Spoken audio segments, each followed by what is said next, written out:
बिस्मिल्लाहिर्रहमानिर्रहीम अस्सलाम वालेकुम। मेरा नाम फैसल मसूद है और आप SMK ग्राफिक्स यूट्यूब चैनल देख रहे हैं। वर्डप्रेस की आज की क्लास में हम चाचा वेबसाइट के अंदर उसके मेन्यूज़ को लगाना सीखेंगे और हम ये देखेंगे कि हमने अपनी वेबसाइट के अंदर क्या क्या नई चेंजेस की हैं। तो हम ऑनलाइन वेबसाइट को विज़िट करते हैं और उसके अंदर देखते हैं कि हमने उसमें क्या क्या चेंजेस किए हैं और उसके वर्डप्रेस के एडमिन पैनल के अंदर लॉगिन करने के बाद हम ये देखेंगे कि हम उसमें मज़ीद चेंजेस कैसे करेंगे। तो चलिए जल्दी से वीडियो को स्टार्ट करते हैं। जी, तो आज की क्लास में मैं आपके साथ दो चीज़ें डिस्कस करने वाला हूँ। सबसे पहले मैं आपसे ये डिस्कस करूँगा कि आपने डिफरेंट सेक्शंस के ऊपर होम पेज के अंदर बैकग्राउंड में पैटर्न और एक इमेज को कैसे लगाना है, और उसके बाद मैं आपसे डिस्कस करूँगा कि कैसे आपने यहाँ पे एक डिफरेंट किस्म के मेन्यूज़ को अपलोड करना है। PDF की फॉर्म में कस्टमर ने हमें मेन्यूज़ प्रोवाइड किए थे, हमने उसको JPG में कन्वर्ट करके अपनी वेबसाइट पर कैसे लगाना है। तो चलिए जल्दी से वीडियो को स्टार्ट करते हैं। जी, तो आप ये जैसा कि देख रहे हैं कि हम यहाँ पे अपनी चाचा वेबसाइट के अंदर DV बिल्डर में आ चुके हैं और यहाँ से DV बिल्डर को इनेबल कर लेते हैं।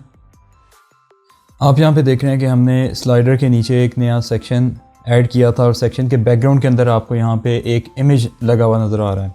इस इमेज के अंदर आपको एक पैटर्न नज़र आ रहा है, ठीक है। तो ये पैटर्न और ये इमेज हमने कहाँ पे लगाया है? ये हमने सेक्शन की सेटिंग्स में लगाया हुआ है।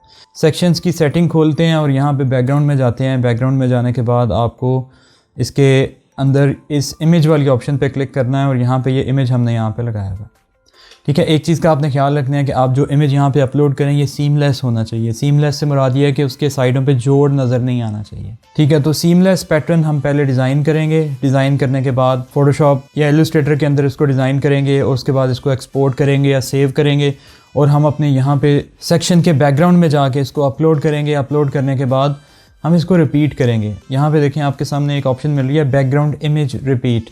इस प्रॉपर्टी में जाके हम इसको रिपीट वाले ऑप्शन पे टिक कर लेंगे, जिससे ये पूरे के पूरे इस सेक्शन के अंदर इस इमेज को रिपीट कर देगा। वो सीखने के लिए आप मेरी फोटोशॉप वाली पैटर्न की क्लास देख सकते हैं, उसका लिंक मैं डिस्क्रिप्शन में भी डाल दूँगा और ऊपर आई बटन में भी आपको वो वीडियो नज़र आ जाएगी।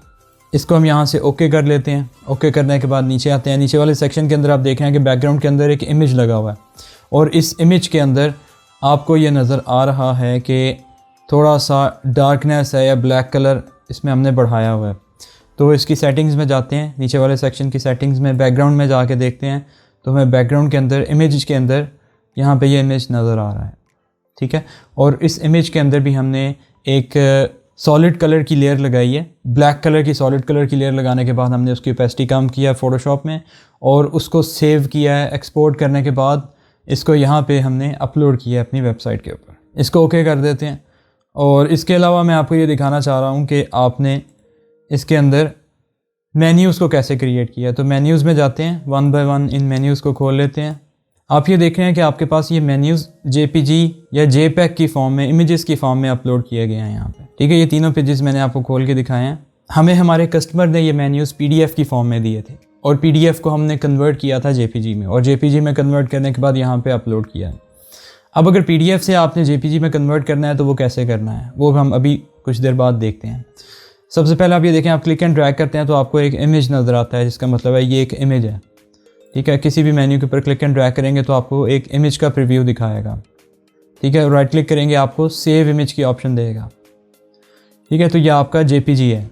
PDF फाइल का एक तो साइज़ बहुत ज़्यादा था और दूसरा PDF को यहाँ पे इस तरह से शो नहीं करवाना चाहिए। आपको उसको पहले JPG में कन्वर्ट कर लेना चाहिए किसी भी वेब पेज को अच्छे तरीके से डिज़ाइन करने के लिए। तो हम क्या करते हैं, अब ये सीखते हैं कि कैसे आपने PDF को कन्वर्ट करना है JPG में।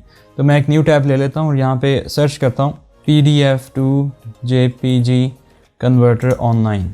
और जब मैं यहाँ पे आता हूँ तो डिफरेंट किस्म की वेबसाइट्स मेरे सामने आ जाती हैं। मैं सबसे ऊपर वाली वेबसाइट को खोल लेता हूँ और इसको खोलने के बाद यहाँ पे मैं अपनी PDF फाइल को सिलेक्ट करूँगा, अपलोड करूँगा। अपलोड करने के बाद उसको कन्वर्ट करूँगा और यहाँ नीचे डाउनलोड वाली ऑप्शन आएगी, वहाँ से मैं इसको डाउनलोड कर लूँगा। इस तरह मैं अपनी तमाम PDF फाइल्स को कन्वर्ट करके यहाँ पर अपनी वेबसाइट के ऊपर लगा देता हूँ और इसके अंदर लगाने के बाद मैं उसके साइज़ की सेटिंग्स कर सकता हूँ। अब मैं आपको यहाँ पे DV बिल्डर को इनेबल करके दिखाता हूँ कि इसके अंदर आपको ये कैसे नज़र आ रहा है। आप देख रहे हैं कि आपके पास DV बिल्डर इनेबल हो चुका है और इसके अंदर हमने इमेज का मॉड्यूल लगाया हुआ है, ठीक है। इमेज वाला मॉड्यूल है और इमेज के अंदर हमने इमेज अपलोड किया हुआ है और इसकी सेटिंग्स आप बिल्कुल कर सकते हैं। आप इमेज के डिज़ाइन में जाके इसकी अलाइनमेंट सेट कर सकते हैं, इसको सेंटर अलाइन किया हुआ है, इसका साइज़ चेंज कर सकते हैं, हाइट और विड्थ को यहाँ से चेंज कर सकते हैं और इसकी स्पेसिंग चेंज कर सकते हैं साइड से बॉटम से, लेफ़्ट से, राइट से जो स्पेस आपने रखनी है वो अपनी मर्ज़ी से आप सेट कर सकते हैं। और आपको यहाँ पे इसके अलावा बहुत सी ऑप्शंस मिल रही हैं उसको चेंज करने के लिए। तो हमने इसको क्या किया, कर लिया सेव करने के बाद हम इसको एग्ज़िट कर लेते हैं और बाकी की सेटिंग्स को मैं एक नेक्स्ट क्लास में आपके साथ डिस्कस करूँगा। यहाँ पे मैं आपको एक चीज़ ये बता देता हूँ कि आपने एक चीज़ का ख्याल रखना है कि इन मेन्यूज़ का साइज़ बहुत ज़्यादा नहीं रखना, बल्कि आपने इसका साइज़ उतना ही रखना है जितनी आपकी वेबसाइट हो सकती है। यानी कि 1000 पिक्सल से लेके 1200 पिक्सल्स या 1300 या 1400 पिक्सल्स तक आपने इसका साइज़ रखना है। अगर आप इसका साइज़ बहुत ज़्यादा कर देंगे तो क्या होगा कि आपका जो इमेज साइज़ है वो बढ़ जाएगा और जब आपका पेज लोड होगा तो वो लोडिंग में टाइम ज़्यादा लेगा। तो अपने पेज को जल्दी लोड करवाने के लिए, इसका लोडिंग टाइम कम करने के लिए अपने पेज के साइज़ को बहुत ज़्यादा नहीं रखना बल्कि मीडियम रखना है। जितना आपका वेबसाइट का साइज़ है, जितनी आपकी वेबसाइट है उतना ही रखेंगे इसको। हम इसका साइज़ इतना रखेंगे कि आपको स्क्रीन के ऊपर ये क्लियर नज़र आए और इसका जो इमेज साइज़ है वो भी बहुत ज़्यादा ना हो। जी, तो आपने आज की वर्डप्रेस की क्लास में ये सीखा कि कैसे आपने वर्डप्रेस की वेबसाइट के अंदर डिफरेंट किस्म के सेक्शंस के अंदर मुख्तलिफ इमेजेस को आपने कैसे लगाना है, बैकग्राउंड पैटर्न कैसे लगाना है, और आपने ये सीखा कि कैसे आपने PDF फाइल्स को कन्वर्ट करके JPG में अपनी वेबसाइट पे कैसे अपलोड करना है। होपफुली आपको आज की क्लास अच्छी लगी होगी। अगर अच्छी लगी है तो उसे लाइक ज़रूर कर दीजिए, अपने फ्रेंड्स के साथ शेयर कर दीजिए, और अभी तक अगर आपने SMK ग्राफिक्स को सब्सक्राइब नहीं किया तो इसे काइंडली सब्सक्राइब कर लीजिए। अपना बहुत सा ख्याल रखिए। वीडियो को एंड तक देखने का बहुत शुक्रिया। अल्लाह हाफ़िज़।